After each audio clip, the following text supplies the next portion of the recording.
The number one question, because everyone's concerned about inflation, but there's a big backstory there. But I always say when it comes to your own money, everybody has a PhD in economics. You don't need Larry Summers to tell you what's going on with your budget and your ability to feed your family or keep a roof over your head. So people get inflation. It's one of the reasons it's so politically toxic is because it's unavoidable. You can't fudge it. You can't spin it. It's like, hey, if I used to fill up my Ford F-150 truck for $50 and now it's $125, A, you get it. It's right in your face. And B, that's $75 that you don't have to take your spouse out to dinner, buy a new jacket or whatever. So there's kind of demand destruction at the same time you're spending more money on the one thing you can't do without. So people get it. But then from there, the question I get the most is, hey, Jim, is this going to cause a recession? Are we going to have a recession? And as recently as a few months ago, I would say, yeah, I think so. You can see it coming late this year, early next year. Now I say, we're in a recession. I mean, it's not coming, we're in it. And there's data. I never make statements like that, Brian, without supporting it. We know that the standard definition of a recession is 2 consecutive quarters of declining GDP. There are a few more bells and whistles having to do with unemployment and a few other things, but that's the rule of thumb. So based on that, and based on the best available estimate for a second quarter, likely to be accurate, we're in a recession today. Now, it's not severe, but that's like saying I'm in bed with pneumonia, but I'm not dying. Well, okay, but we're in a recession right now. There's a lot of whistling past the graveyard. I mean, the stock market is still greatly overpriced. There's still the buy the dips mentality hasn't gone away. It's still there. You got people like Jim Cramer yelling, buy Netflix or whatever.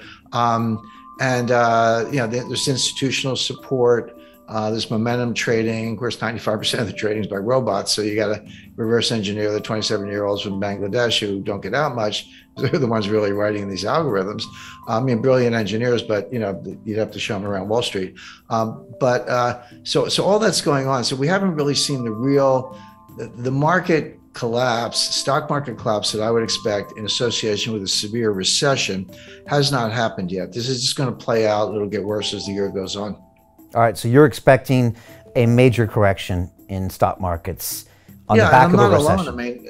I mean that is my expectation. I have my own models and I look at it closely. But if you listen to Michael Burry, Jeremy Grantham, Charlie Munger, these people have been around and they run hundreds of billions, and they're saying the same thing. So, so every now and then someone will throw some statistic at me and I go, how long is your time series? And I go, oh, we took it back 5 years. I was like, talk to me if you've done it for 100 years, because that's a little more meaningful. But Jeremy Grantham actually did do a 100-year time series and looked at bubbles all over the world, 1929 US, 1989 Japan, 2000 dot-com stocks, and many others.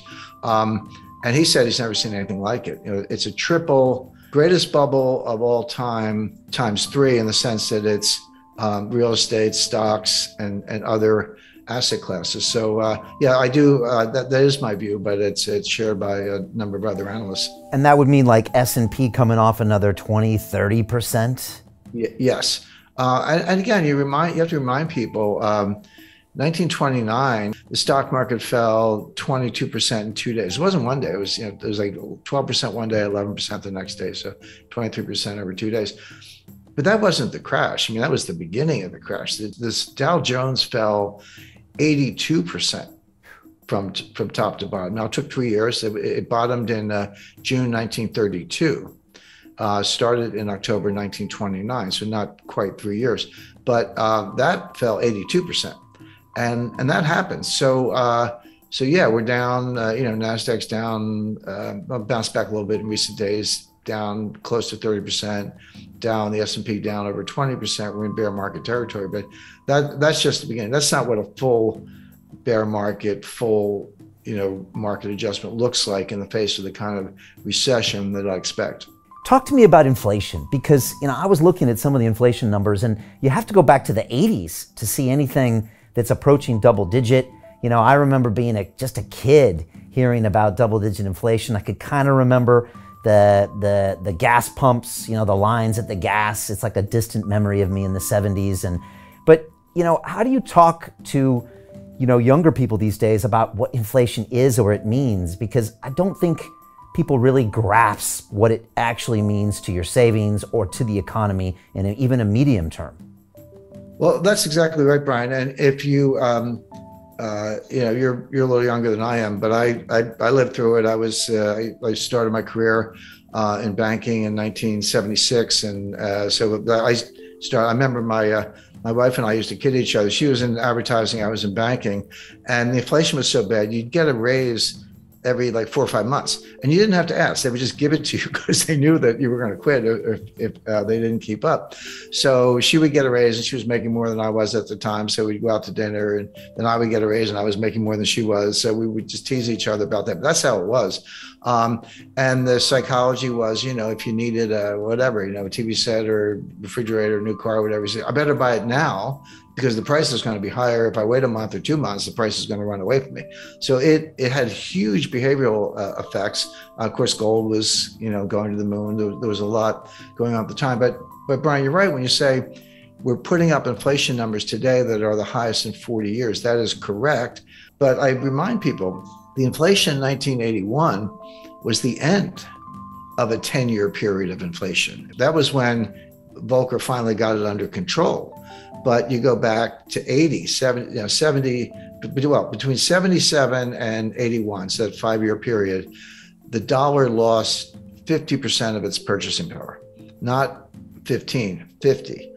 So the question is this the beginning of an inflationary surge where it's going to get even worse and it is going to last 5 years? Or is it different than that? But keep that in mind, because the situation we're in today is very different from the 1970s, and I'll explain why. But I'll explain why right now, because in the 70s, it was triggered from the supply side with first the Arab oil embargo in 1973 as a result of the 1973 Arab-Israeli war, and then the price tripled, but it went from like $2 to $6. Okay. But percentage terms, that's a huge jump, but it was still $6. And then it got to 12. And then in 1979, you had a second oil embargo because of Iran and the Ayatollah and the revolution and the hostages and all that. And then it went from kind of 12 to 20. So oil went up by a factor of 10 in the course of the late 70s because there's two different embargoes. So that's coming from the supply side. But what happened was, the other source of inflation is on the demand side. So you have what's called cost push inflation. That's where supply's choked off, or there's an embargo, or there's a shortage, natural disaster, a lot of things. It's coming from the supply side, and demand is inelastic, so you just pay up or kind of do without. But the demand side is much more psychological. That's called demand pull inflation. That's when consumers behave the way I described, and as I say, I lived through the 70s, where hey, I better buy it today, I better buy it now. You're pulling all this demand forward and bidding up prices because you're worried that it's going to get even worse. So as that applies to today, we are starting with the cost push inflation, mainly the price of energy, but the price of food is a big factor, and of course they're related. It's like, here's the energy, here's the food. Where do you think the food comes from?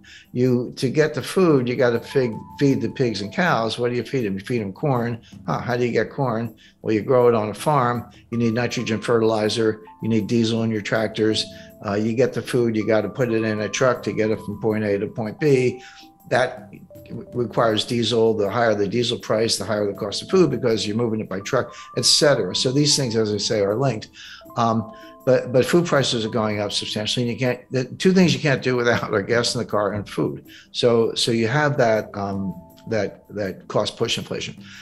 We're not quite at the stage where it's demand pull. We're not quite at the stage where individual consumers are behaving the way I described in the 1970s, saying, "Hey, better spend the money fast because it's losing value."